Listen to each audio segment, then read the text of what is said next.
Hi, welcome to tech కవి. నేను మీ కీర్తి సాగర్. నేను రీసెంట్గా ఐఫోన్స్కి సంబంధించి ఒక రిపోర్ట్ అయితే చూశాను. ఆ రిపోర్ట్ చూసిన తర్వాత నిజంగా యాపిల్ ఈ సంవత్సరం ఐఫోన్స్లో ఈ రేంజ్లో అప్డేట్స్ తీసుకురాబోతుందా అన్న ఒక డౌట్ అయితే కలిగింది. ఇంతకీ ఆ అప్డేట్స్ ఏంటి, మీరు ఏ ఫోన్ సెలెక్ట్ చేసుకోవాలి, ఏ ఫోన్ సెలెక్ట్ చేసుకోకూడదు, ప్లస్ శాంసంగ్ వాటి పోటీగా ఏం చేయబోతుంది అనేది కూడా ఈ వీడియోలో అయితే మనం క్లియర్గా కవర్ చేసుకున్నాము. గత కొన్ని సంవత్సరాలుగా ఐఫోన్స్లో పెద్ద గేమ్ అప్డేట్స్ లేకుండా ఆల్మోస్ట్ సేమ్ ఫోన్స్ని నంబర్ సిరీస్లో నంబర్ మార్చి అమ్మేస్తున్నారు. మరి ఈ సంవత్సరం ఐఫోన్స్లో అంత స్పెషల్గా ఏమి ఉండబోతుంది? ముందుగా మనం ఏమేమి మొబైల్స్ లాంచ్ చేయబోతున్నారు అనేది ఒకసారి చూద్దాము. యాజ్ యూజువల్ గా ఐఫోన్ 17 లాంచ్ చేస్తారు, ప్లస్ అలాగే iPhone 17 Pro plus 17 Pro Max launch చేస్తారు, ప్లస్ ఐఫోన్ 17 Plus ప్లేస్ లో ఐఫోన్ 17 Air అనే మొబైల్ అయితే లాంచ్ అయిపోతున్నారు. ఇది చాలా లైట్ వెయిట్ మొబైల్, అందుకే దీనికి ఐఫోన్ 17 Air అని అయితే పేరు పెట్టారు. చాలా మంది ఉంటారు ఐఫోన్స్ విషయంలో ప్రతిసారి అదే ఫోన్, అదే డిజైన్, అవే స్పెక్స్ అని. కానీ ఈసారి అలా కాదు, ప్రతి ఐఫోన్ లోనూ మ్యాసివ్ చేంజెస్ అయితే రాబోతున్నాయి, ఎస్పెషల్లీ నాన్ ప్రో మోడల్స్ లో. అందులో మనం ఫస్ట్ ఐఫోన్ 17 గురించి అయితే మాట్లాడుకున్నాము. ప్రతి సంవత్సరం ఐఫోన్ యూజర్స్ యాపిల్ వాళ్ళు 120Hz డిస్ప్లే బేస్ మోడల్ లో ప్రొవైడ్ చేస్తారని ఎక్స్పెక్ట్ చేసి డిసప్పాయింట్ అవుతుంటారు. కానీ ఈ సంవత్సరం ఐఫోన్ 17 లో బేస్ మోడల్ లోనే ప్రమోషన్ డిస్ప్లే అయితే యాపిల్ వాళ్ళు ప్రొవైడ్ చేస్తున్నారు. కానీ LTPO ప్యానల్ ఉండకపోవచ్చు, LTPS ప్యానల్ అయితే ప్రొవైడ్ చేసే ఛాన్స్ ఉంది. LTPO ప్యానల్ అయినా LTPS ప్యానల్ అయినా సరే 60Hz కంటే 120Hz డిస్ప్లే చాలా బెటర్ కదా. ఈ అప్గ్రేడ్ వల్ల యానిమేషన్స్, స్క్రాలింగ్ చాలా స్మూత్ గా ఉంటాయి. దీనివల్ల బెస్ట్ యూజర్ ఎక్స్పీరియన్స్ అయితే ఉంటుంది. మన డైలీ యూసేజ్ కి అదొక పెద్ద ప్లస్ పాయింట్ అవుతుంది. స్క్రీన్ సైజ్ కూడా 6.1 ఇంచ్ ప్లేస్ లో 6.3 ఇంచ్ స్క్రీన్ సైజ్ ని తీసుకొచ్చే ఛాన్స్ అయితే ఉంది, కానీ కన్ఫర్మేషన్ అయితే లేదు. ఈ సంవత్సరం రాబోతున్న ఐఫోన్స్ లో అన్నిటికంటే పెద్ద ఎక్స్పెక్టేషన్ ఏంటంటే డిజైన్ పరంగా ఏమైనా చేంజెస్ ఉంటాయా లేవా అని. కానీ దురదృష్టవశాత్తు ఐఫోన్ 16 లాగే ఐఫోన్ 17 కూడా ఆల్మోస్ట్ సిమిలర్ డిజైన్ తోనే రాబోతుంది. మీరు కొత్త ఐఫోన్ కొనుక్కుని మీరు వాడుతున్నది కొత్త ఐఫోన్ అని ఎదుటి వాళ్ళకి తెలియాలంటే మీరు ఒక చిన్న టిప్ ఫాలో అవ్వచ్చు. అదేంటంటే ఈ సంవత్సరం కొత్తగా లాంచ్ చేసే కలర్స్ లో కొత్త కలర్ ని సెలెక్ట్ చేసుకుని దానికి ట్రాన్స్పరెంట్ కేస్ అయితే యూజ్ చేయండి. అప్పుడు ఐఫోన్ 16 కి 17 కి అయితే క్లియర్ గా డిఫరెన్స్ తెలుస్తుంది. మరి చిప్ సెట్ అండ్ కెమెరా విషయంలో ఏమైనా చేంజెస్ ఉన్నాయా, అలాగే బ్యాటరీ విషయంలో కూడా ఏమైనా ఇంప్రూవ్మెంట్స్ ఉన్నాయా అనుకున్నట్లయితే, ముందుగా చిప్ సెట్ గురించి మాట్లాడుకున్నట్లయితే ఐఫోన్ 17 లో A19 బయోనిక్ చిప్ సెట్ అయితే తీసుకురాబోతున్నారు. అందుకే మీరు పర్ఫార్మెన్స్ గురించి అయితే ఏమాత్రం వరి అవ్వాల్సిన అవసరం లేదు. ఇంకొక పెద్ద అప్గ్రేడ్ ఏంటంటే ఈసారి ఐఫోన్ 17 సిరీస్ లో డెడికేటెడ్ VC కూలింగ్ సిస్టమ్ అయితే తీసుకురాబోతున్నారు.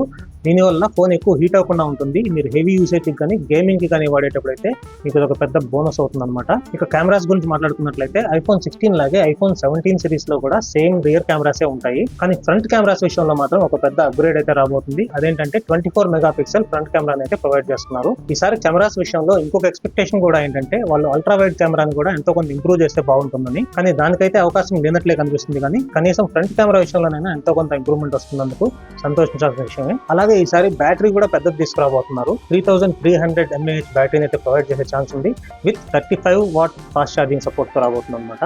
అదే కాకుండా Qi 2.2 వైర్లెస్ ఛార్జింగ్ సపోర్ట్ తో రాబోతుంది. ఇది వచ్చేసి 25W ఛార్జింగ్ సపోర్ట్ అయితే చేస్తుంది అనమాట. So battery and charging speeds విషయంలో మాత్రం ఖచ్చితంగా ఇంప్రూవ్మెంట్ ఉండే ఛాన్స్ అయితే ఉంది. ఇక ప్రైసింగ్ గురించి మాట్లాడుకున్నట్లయితే ఎప్పటిలాగే ఐఫోన్ సిరీస్ ఉండే ప్రైస్ రేంజ్ లోనే ఉండే ఛాన్స్ ఉంది, కొంచెం అటు ఇటుగా. కాకపోతే ఇప్పుడున్న ట్రేడ్ వార్ సిచ్యువేషన్స్ వల్ల కొంచెం ప్రైసెస్ అయితే పెరిగే ఛాన్స్ ఉందా అనే డౌట్ కూడా ఉంది, కానీ మోస్ట్లీ అలా జరగకపోవచ్చు. నెక్స్ట్ ఐఫోన్ 17 Pro గురించి మాట్లాడుకుంటే ముఖ్యంగా డిజైన్ లో అయితే చేంజెస్ రాబోతున్నాయి. Back side camera placement same గా ఉన్నా సరే కెమెరా ఐలాండ్ అనేది బాగా స్ట్రెచ్ అయ్యి కనిపిస్తుంది. ఫ్లాష్ అండ్ లైడార్ సెన్సర్స్ కూడా కొంచెం పక్కకి జరిగినట్టున్నాయి. దీనివల్ల రెండు మెయిన్ బెనిఫిట్స్ ఉన్నాయి. ఫస్ట్ వచ్చేసి ఈ కెమెరా బంప్ వల్ల మొబైల్ ని టేబుల్ మీద పెట్టినప్పుడు షేక్ అవ్వకుండా ఉంటుందన్నమాట. లాస్ట్ ఇయర్ ఐఫోన్ లో కూడా ఈ ప్రాబ్లం ఉండింది. ఇంకా సెకండ్ పాయింట్ ఏంటంటే మన దగ్గర లేటెస్ట్ ఐఫోన్ ఉందన్న విషయం ఎవరికి చెప్పాల్సిన అవసరం లేదు, డిజైన్ చూస్తే తెలిసిపోతుంది. అలాగే ఈసారి కలర్స్ లో కూడా కొత్త కలర్ వేరియంట్స్ అయితే తీసుకొచ్చే ఛాన్స్ అయితే ఉంది. 5 కలర్ వేరియంట్స్ తీసుకొస్తారని అయితే ఎక్స్పెక్ట్ చేస్తున్నారు. Black, white, grey, dark blue, అలాగే వీటితో పాటు ఆరెంజ్ ని కూడా తీసుకొస్తారనే ఛాన్స్ అయితే ఉంది. వీటిలో బ్లూ కలర్ వచ్చేసి ఐఫోన్ 12 లో ఉన్నటువంటి బ్లూ కలర్ లాగే ఉండే ఛాన్స్ ఉంది. ప్లస్ ఆరెంజ్ వచ్చేసి కొంచెం బ్రైట్ గానే ఉండొచ్చు. ఇది అందరికి నచ్చుతుందా లేదా అనేది కొంచెం డౌట్ఫుల్లే. నెక్స్ట్ ర్యామ్ అండ్ స్టోరేజ్ విషయంలో ఏమైనా అప్గ్రేడ్స్ ఉంటాయా, అలాగే A19 Pro bionic chip set లో ఏమైనా పర్ఫార్మెన్స్ వైజ్ గా ఇంప్రూవ్మెంట్స్ ఉండే ఛాన్స్ ఉందా అనేది ఆలోచిస్తే ఈసారి ప్రో మోడల్ లో 12GB ర్యామ్ 256GB స్టోరేజ్ ని బేస్ వేరియంట్ లోనే తీసుకొచ్చే ఛాన్స్ అయితే ఉంది. 128GB స్టోరేజ్ ప్రో వేరియంట్ కి సరిపోయే ఛాన్స్ అయితే లేదు. నన్ను అడిగితే ఐఫోన్ 17 లో కూడా 128 వేరియంట్ ని స్కిప్ చేసి 256GB తీసుకోవడం బెస్ట్. ఇక పర్ఫార్మెన్స్ విషయానికి వచ్చేసరికి A19 Pro bionic chip set లో A18 Pro bionic chip set కంటే కూడా చాలా బెటర్ పర్ఫార్మెన్స్, చాలా బెటర్ బెంచ్ మార్క్ స్కోర్స్ అయితే ఉండే ఛాన్స్ అయితే ఉంది. సో పర్ఫార్మెన్స్ విషయంలో మాత్రం ఇది ఒక పెద్ద ప్లస్ పాయింట్ అయ్యే ఛాన్స్ ఉంది. నెక్స్ట్ 17 Pro మొబైల్ లో కెమెరాస్ లో ఏమైనా అప్గ్రేడ్స్ ఉంటాయా, అలాగే ఆప్టికల్ జూమ్ ని ఎందుకు తగ్గించారు అనేది చూసుకున్నట్లయితే main camera and ultra wide camera మాత్రం సేమ్ గానే ఉంటాయి. కానీ టెలిఫోటో కెమెరా కెమెరాలో మాత్రం లేటెస్ట్ 48 MP సెన్సార్ అయితే తీసుకురాబోతున్నారు. ఇది ఒక పెద్ద అప్గ్రేడే, కానీ ఇక్కడే ఒక చిన్న ట్విస్ట్ ఉందన్నమాట. లాస్ట్ ఇయర్ మోడల్ లో 5x ఆప్టికల్ జూమ్ ఉండేది, ఈసారి మాత్రం 3.5x ఆప్టికల్ జూమ్ కి రెడ్యూస్ చేస్తున్నారు. ఇది కూడా ఒక రకంగా ప్లస్. ఈ కొత్త సెన్సార్ తో ఎక్సలెంట్ 85mm పోర్ట్రేట్స్ అయితే తీసుకోవచ్చు. ఇది ఫోటోగ్రాఫర్స్ కి వీడియోగ్రాఫర్స్ కి అయితే పెద్ద ప్లస్ పాయింట్ అవుతుంది. నెక్స్ట్ డిస్ప్లే గురించి చూసుకుంటే సేమ్ 6.3 ఇంచ్ ప్యానల్ అయితే ప్రొవైడ్ చేస్తారు. అలాగే యాంటీ రిఫ్లెక్టివ్ కోటింగ్ ని ప్రొవైడ్ చేస్తారని రూమర్స్ అయితే ఉన్నాయి, కానీ ఈ సంవత్సరం అది జరిగే ఛాన్స్ అయితే లేదు. Next battery and charging speeds లో కూడా కొంతవరకు అయితే ఇంప్రూవ్మెంట్ అయితే ఉండే ఛాన్స్ ఉంది. నెక్స్ట్ ప్రైసింగ్ విషయానికి వచ్చేసరికి ప్రస్తుతానికి ఇది ఒక సస్పెన్స్ అనే చెప్పుకోవాలి. ప్రైసెస్ పెరుగుతాయో అలాగే ఉంటాయో, లాంచ్ అయ్యే వరకు అయితే మనం వెయిట్ చేసి చూడాల్సి ఉంటుంది. నెక్స్ట్ వచ్చేసి ఈ 17 Pro వేరియంట్ లో వస్తున్న అప్గ్రేడ్స్ కాకుండా 17 Pro Max లో ఏమన్నా కొత్తగా అప్గ్రేడ్స్ వచ్చే ఛాన్స్ ఉందా అని అయితే, ఈ Pro వేరియంట్ లో ఉన్న అప్గ్రేడ్స్ అన్ని కూడా ఈ Pro Max కి కూడా అప్లై అవుతాయి. ప్లస్ అదే కాకుండా Pro Max కి కొన్ని స్పెషల్ ఫీచర్స్ అయితే తీసుకురాబోతున్నారు. వాటిలో ఫస్ట్ వన్ ఏంటంటే 8x ఆప్టికల్ జూమ్ సపోర్ట్ చేసేటువంటి కొత్త 48 MP టెలిఫోటో లెన్స్ అయితే తీసుకొచ్చే ఛాన్స్ ఉంది. నెక్స్ట్ అన్నిటికంటే పెద్ద అప్గ్రేడ్ ఏంటంటే అన్ని కెమెరాస్ లోనూ 8K వీడియోస్ అయితే రికార్డింగ్ చేసుకోవచ్చు. ఇవి కాకుండా ఇంకొక ఫీచర్ కూడా ఉంది, అదే డ్యూయల్ వీడియో రికార్డింగ్. అంటే front camera and back camera రెండింటితో సైమల్టేనియస్ గా అయితే వీడియోని రికార్డ్ చేసుకోవచ్చు. నిజానికి ఈ ఫీచర్ ని నోకియా వాళ్ళు వాళ్ళ మొబైల్స్ లో చాలా కాలం క్రితమే తీసుకొచ్చారు, కానీ ఇప్పుడు ఐఫోన్స్ లో ఈ ఫీచర్ రావడం వల్ల మెయిన్ అడ్వాంటేజ్ ఏంటంటే మిగతా ఆండ్రాయిడ్ ఫోన్స్ లో కూడా ఈ ఫీచర్ త్వరలోనే రాబోతుంది. ఈ 17 Pro Max లో ఇంకొక పెద్ద అడ్వాంటేజ్ ఏంటంటే ఈ Pro Max వర్షన్ లో 5000 mAh బ్యాటరీని అయితే ప్రొవైడ్ చేస్తారని రూమర్స్ అయితే ఉన్నాయి. ఇది జరగాలని అనుకుంటున్నాను. నెక్స్ట్ iPhone 17 Plus ప్లేస్ లో iPhone 17 Air అనే మొబైల్ అయితే తీసుకొస్తున్నారని చెప్పారు కదా. ఆ మొబైల్ థిన్ గా ఉంటుందా, లైట్ వెయిట్ గా ఉంటుందా అనుకున్నట్టయితే ఖచ్చితంగా ఉంటుంది.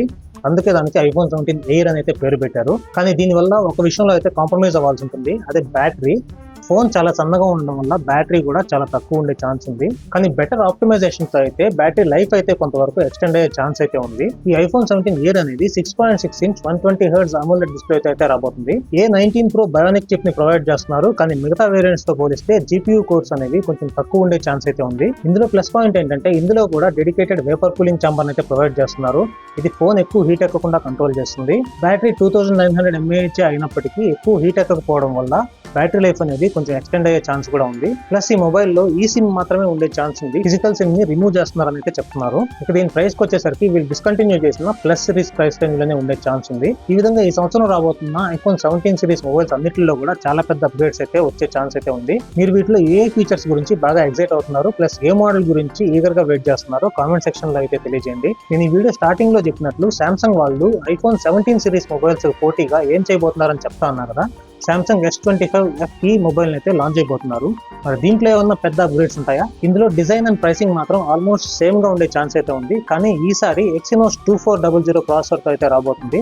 అలాగే బ్యాటరీ విషయంలో కూడా చాలా పెద్ద ఇంప్రూవ్మెంట్ అయితే ఉండే ఛాన్స్ ఉంది. 4900 mAh massive battery with 45 watt fast charging support అయితే రాబోతుంది. ఇక కెమెరాస్ విషయానికి వచ్చేసరికి 50 MP main camera, 12 MP ultra wide, 8 MP 3x telephoto lens తో పాటు 12 MP సెల్ఫీ కెమెరాను కూడా ప్రొవైడ్ చేస్తున్నారు. అలాగే ఈ phone One UI 8 based Android 16 తో అయితే రాబోతుంది. అలాగే ఈ మొబైల్ కి వీళ్ళు 7 years OS అప్డేట్స్ ప్రొవైడ్ చేస్తారని అయితే చెప్తున్నారు. సామ్సంగ్ వాళ్ళు ఇంతకాలం OS అప్డేట్స్ ప్రొవైడ్ చేయడం అయితే వీళ్ళకి ఒక పెద్ద ప్లస్ పాయింట్ అవుతుంది. ఇప్పుడు నేను చెప్పిన మొబైల్స్ అన్నిటిలో ఏ మొబైల్ గురించి మీరు ఈగర్ గా వెయిట్ చేస్తున్నారో కామెంట్ సెక్షన్ లో అయితే చెప్పండి. ఈ వీడియోలో నేను మీకు ప్రొవైడ్ చేసిన ఇన్ఫర్మేషన్ మీకు నచ్చినట్లయితే ఈ వీడియోని లైక్ చేయడం మర్చిపోవద్దు. అలాగే ఇలాంటి ఇన్ఫర్మేటివ్ వీడియోస్ మన ఛానల్లో రెగ్యులర్ గా పోస్ట్ చేస్తుంటాను, కాబట్టి మన ఛానల్ కి అయితే సబ్స్క్రైబ్ చేసుకోండి. నెక్స్ట్ మరొక ఇంట్రెస్టింగ్ వీడియోలో కలుసుకుందాం. అంతవరకు సెలవు, బై.